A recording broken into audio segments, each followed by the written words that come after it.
2007 में 16 टीमें world cup खेली थी और 2023 में सिर्फ 10 टीमें। आखिर क्यों? आज हम बात करने वाले क्रिकेट के इतिहास के बारे में। And that's out. Yes, it's all over this time. A couple there to receive the trophy from Lord Carr. Lords goes wild. Last ball of the innings. And he's sixes in it all. Yes, Shrishant takes it. India win. First man on the planet to reach 200. Sachin Tendulkar. He lifted it up. That is a shot of an emperor. Magnificent. Dhoni finishes off in style. A magnificent strike into the crowd. स्वागत है दोस्तों मेरे नए video में आप सबका। आज हम बात करने वाले हैं क्रिकेट के बारे में। क्रिकेट जिसके बारे में कौन नहीं जानता। अंग्रेजों के साथ आया ये गेम भारत में अब सबके दिलों पर राज करता है। अंग्रेजों की वजह से नहीं बल्कि उन महान खिलाड़ियों की वजह से जिन्होंने क्रिकेट को खेलकर हम सभी के दिल में एक जगह बनाई है।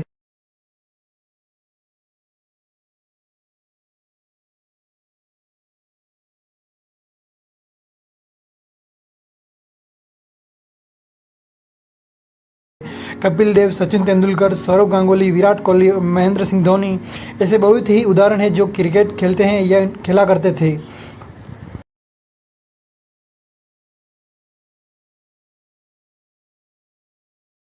बीसीसीआई एक मल्टी बिलियनियर ऑर्गेनाइजेशन है, बट आज से 30 साल पहले बीसीसीआई के पास इतना फंड भी नहीं था कि वो अपने प्लेयर्स को विनिंग प्राइस या उनकी मंथली सैलरी दे पाए। ये सब हो पाया है तो सिर्फ इंडियन की 90% व्यूअरशिप की वजह से हो पाया है। इंडियन प्लेयर की वजह से आज क्रिकेट हर इंडियन के दिल पर राज करता है। और उस टाइम इंडिया की टीम सबसे वीकेस्ट टीम मानी जाती थी और इंग्लैंड का क्रिकेट पर पूरा राज था। उस टाइम बीसीसीआई अपने प्लेयर्स को विनिंग प्राइस भी नहीं दे पा रही थी। Ladies and gentlemen, it is the day of the finals here at the Mecca of cricket, Lords, where the underdogs Indians will take on the mighty West Indians. फिर आया वो event जिस दिन पूरा पासा ही बदल दिया। क्रिकेट जो सिर्फ इंग्लैंड में खेला करते थे वह इंग्लैंड की जमीन से इंडिया की जमीन पर आ गिरा। इंडिया में आने के बाद क्रिकेट को गेम नहीं बल्कि एक पैसे बनाने की मशीन बना दिया। It mean how to India stole and kill the cricket. मैं आपको बताता हूँ क्या हुआ आखिर। 25 जून 1983 वर्ल्ड कप का फाइनल दिन, जिस दिन इंडिया और वेस्ट इंडीज का फाइनल मैच था। उस मैच को देखने के लिए लोग टिकट जुटाने लगे और टिकट का प्राइस आसमानों को छू रहा था, क्योंकि इंडिया की टीम पहली बार फाइनल में आ गई थी और उससे पहले 2 बार वर्ल्ड कप में सिर्फ एक मैच जीती थी, वो भी सबसे वीक टीम के सामने। इसलिए उस फाइनल मैच का टिकट का प्राइस आसमानों को छू रहा था। उस दिन इंग्लैंड से बीसीसीआई के चेयरमैन ने 2 टिकट एक्स्ट्रा मांगे, बट इंग्लैंड ने मना कर दिया कि हमारी पॉलिसीज में ऐसा कुछ भी नहीं है कि हम आपको एक्स्ट्रा टिकट दें। Your tickets? We can't provide you more tickets. इसका बदला लेने के लिए बीसीसीआई के चेयरमैन ने क्रिकेट को इंडिया में होस्ट करने की ठान ली, जिसके लिए इंडिया को सिर्फ एक मैच जीतना था वहां पर। और आखिरकार वही हुआ जिसकी पूरे इंडिया को उम्मीद थी।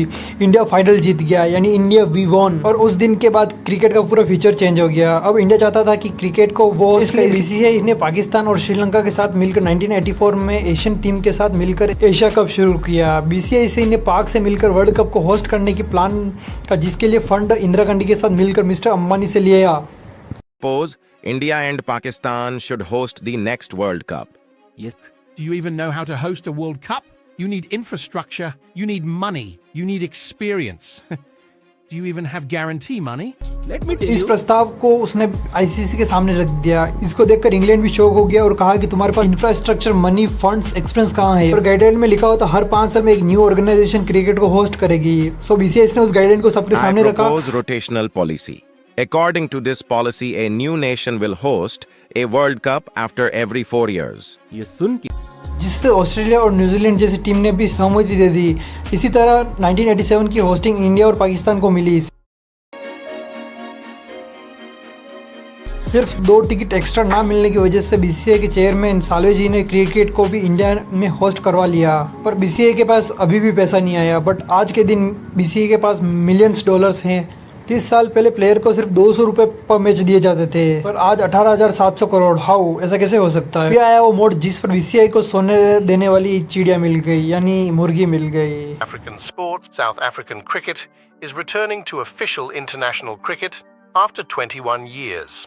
Thanks to India. 1991 21 साल बाद साउथ अफ्रीका इंटरनेशनल क्रिकेट में वापस आ रही थी और वो इंडिया के साथ अपना फर्स्ट टेस्ट सीरीज मैच खेलेगी। 1991 तक बीसीसीआई सिर्फ जो पैसा कमाती थी वो टिकट से बनाती थी, यानी टिकट को सेल करके। बट उस दिन के बाद चेयरमैन साउथ अफ्रीका के चेयरमैन के साथ बात करी। Who is going to broadcast these matches in India? Doordarshan, they broadcast our all matches. Nice. How much Doordarshan is paying you? You mean money? Yes. Mr. Bakar, it is not like that.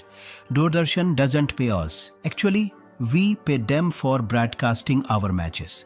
Doordarshan does the production and we BCCI make money with ticket sales and ground ads. What? Mr. Dalmia, don't you know that you own the broadcast rights of your matches and not any television channel? What? Yes.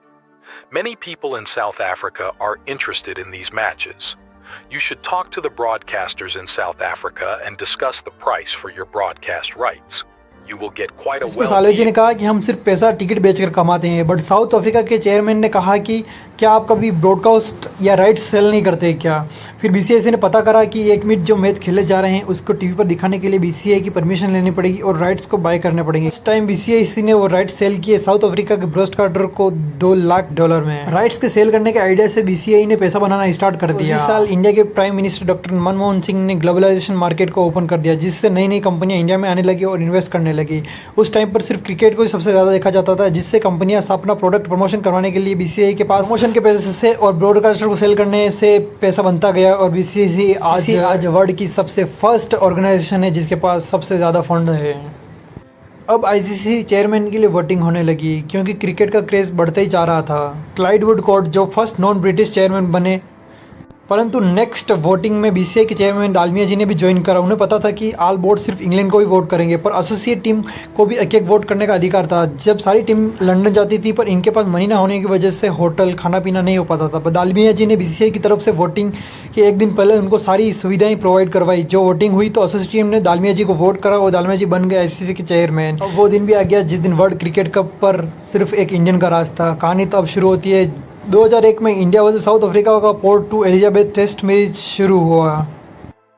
Welcome back, folks. This the second test match between India and South Africa here at Port Elizabeth. जिसके second match में 6 player पर ban लगा, जिसके साथ captain Saurav Ganguly भी थे। पर इसमें सबसे बड़ा बैन लगा है सचिन तेंदुलकर पर बॉल टेम्परिंग का, जिसकी वजह से वन टेस्ट मैच में उन्होंने बैन कर दिया और 75% फीस भी ले ली गई, जिसकी वजह से इंडियन भड़क गए और कहा कि सचिन को सिर्फ बॉल को साफ कर रहे थे। Suspended 6 Indian players for their actions during the match. Captain Saurav Ganguly didn't escape punishment. लेकिन सबसे शॉकिंग था star Indian batsman Sachin Tendulkar पर लगाया गया आरोप, ball tampering. This is the vision that has ignited cricket's latest controversy. Sachin Tendulkar shown running his fingers along the seam of the ball on day 3 of the second test against South Africa. It was enough to convince match referee Mike Dennis that Tendulkar was guilty of ball tampering. The result, a suspended one-test ban and the loss of 75% of his match.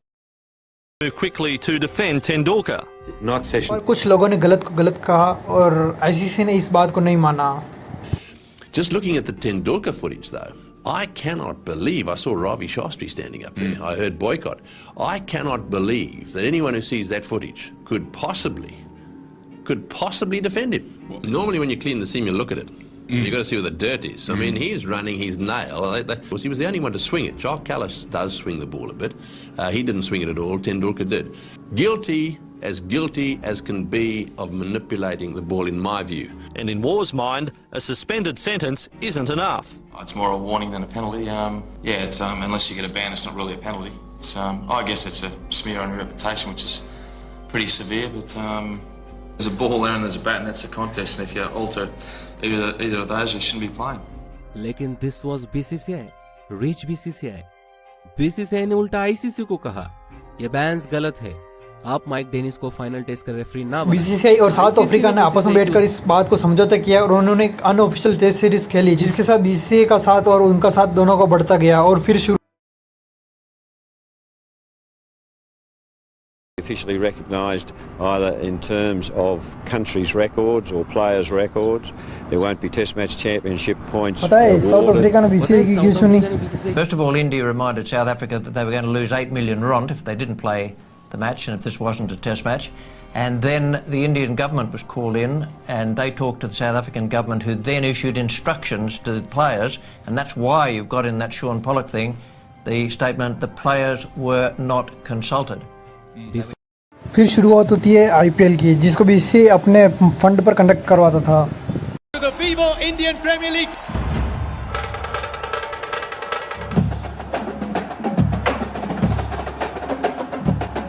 The humble truth here is the BCCI is the richest body today in the world of cricket across the globe. And I think it's purely because of the success जिससे of अब IPL. Other board के player को भी IPL में खिलाया गया, जिससे BCCI की सिक्योरिटी अच्छी हो गई, क्योंकि इंडियन प्लेयर की फैन फॉलोइंग ज़्यादा थी, जिससे बीसीसीआई को खतरे में पड़ सकता था। In all of these leagues, Indian players who have a global fan following are not allowed to play. That's the rule. And if you can't get, the likes of MS Dhoni or Virat Kohli or some of the other big boys that we have playing cricket across the world for their country and in the IPL league, I think you lose that many audiences. BCCI knows. 2012 में Wolff ने एक report submit करवाई ICC को, जिसमें लिखा हुआ था कि क्रिकेट सिर्फ एक तरफ झुकता जा रहा है, यानी कि इंडिया की तरफ। अगर ऐसे चलता गया तो बाकी सारी बोर्ड कैसे अर्न करेगी। इन्होंने कहा कि मेंबर को हटाया जाना चाहिए, जिससे सिर्फ एक को फायदा ना हो और बाकी सबको भी फायदा हो। ये रिपोर्ट बीसीसीआई को अच्छी नहीं लगी और बीसीसीआई ने उस रिपोर्ट को खारिज कर दी, पर आईसीसी को कुछ मेंबर को ये सही लगा। Although I'm certainly not an expert cricketer, I do know about governance. As I've indicated, I don't think it should be a members club. I think it should be run for the benefit of cricket as a whole rather than the interests of individual members. There was just pressure put on them that if they didn't vote for that particular candidate, that tours would be taken away or India would not tour those particular countries. So when they were told that, who are they being told that by? Are they being told by their boards, by their individual boards, who obviously were feeling the pressure from BCCI. ICC को जो भी fund मिलता था वो सारे board में बराबर बांट दिया जाता था, पर बीसीसीआई ने कहा कि जो भी रेवेन्यू मिलता है उनके 75% हमारी व्यूअरशिप की वजह से मिलता है। Has given a green signal to a proposal that will give 3 countries, that's India, Australia and England, more power and more money. Meaning the BCCI and N. Srinivasan will take central leadership of all international cricketing affairs. The draft also proposes a new financial model with the big 3 set to have the lion's share. While the BCCI claims that this move is for the betterment of the game, it could just end up destroying world cricket as we know it.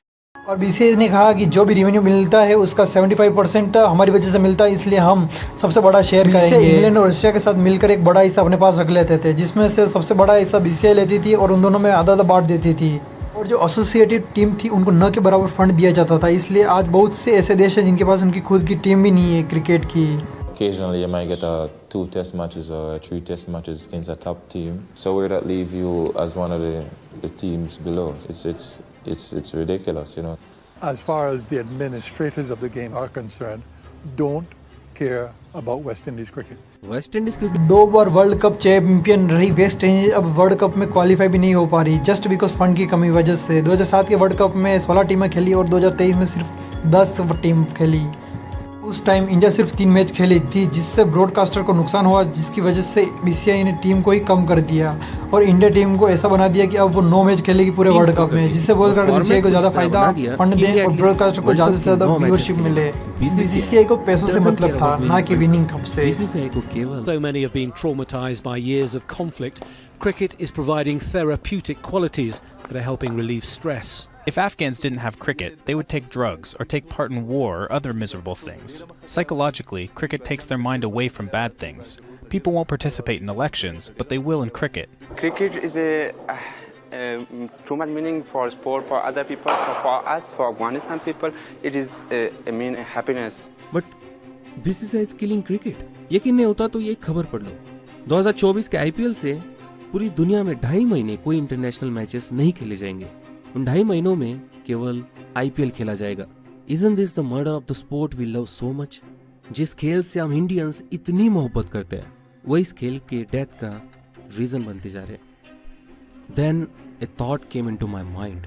चाहे वो NKP Salve जी हो, दालमिया जी हो, सिंधिया जी हो, श्रीनिवासन या फिर शरद पवार जी या फिर अमित शाह जी क्यों ना हो, इंडियन क्रिकेट को मोस्टली पॉलिटिशियंस और बिजनेसमैन ने रन किया है। आज की बात करें तो most of the state cricket boards के प्रेसिडेंट्स पॉलिटिशियंस हैं। अरुण जेटली जो खुद एक पॉलिटिशियन थे, आज उनकी जगह उनका लड़का दिल्ली क्रिकेट एसोसिएशन का प्रेसिडेंट है। राजस्थान के सीएम अशोक गहलोत का बेटा वैभव गहलोत राजस्थान क्रिकेट एसोसिएशन का प्रेसिडेंट है। शरद पवार का grand nephew Maharashtra cricket board का प्रेसिडेंट है। Anurag Thakur BJP politician Himachal Pradesh cricket association के प्रेसिडेंट रह चुके। वहां से वे बीसीसीआई के प्रेसिडेंट बने। आज उनका भाई एचपीसीए का प्रेसिडेंट है। अशोक सिगामणि तमिलनाडु क्रिकेट एसोसिएशन का प्रेसिडेंट है और मिनिस्टर का लड़का है। Madhya Pradesh cricket association Jyotiraditya Scindia is the president. इसके पहले उनके पिता माधव राव जी बीसीसीआई के प्रेसिडेंट थे। नेपोटिज्म भी यहाँ बहुत चलता है। Former BCCI treasurer Chirayu Amin का बेटा प्रणव अमीन बड़ौदा सीए का प्रेसिडेंट है। सौरव गांगुली का भाई क्रिकेट एसोसिएशन बंगाल का प्रेसिडेंट है। और सबसे मजा वाला एग्जांपल यह है कि गुजरात क्रिकेट एसोसिएशन के प्रेसिडेंट नरेंद्र मोदी थे। 2014 में पीएम बनने के बाद वे पद उन्होंने अमित शाह को दे दिया। राजा अमित शाह का बेटा जय शाह बीसीसीआई का सेक्रेटरी है। और ये तो सिर्फ मैं कुछ क्रिकेट एसोसिएशन और केवल प्रेसिडेंट पद की बात कर रहा हूँ। ऐसे एग्जाम्पल्स बहुत है।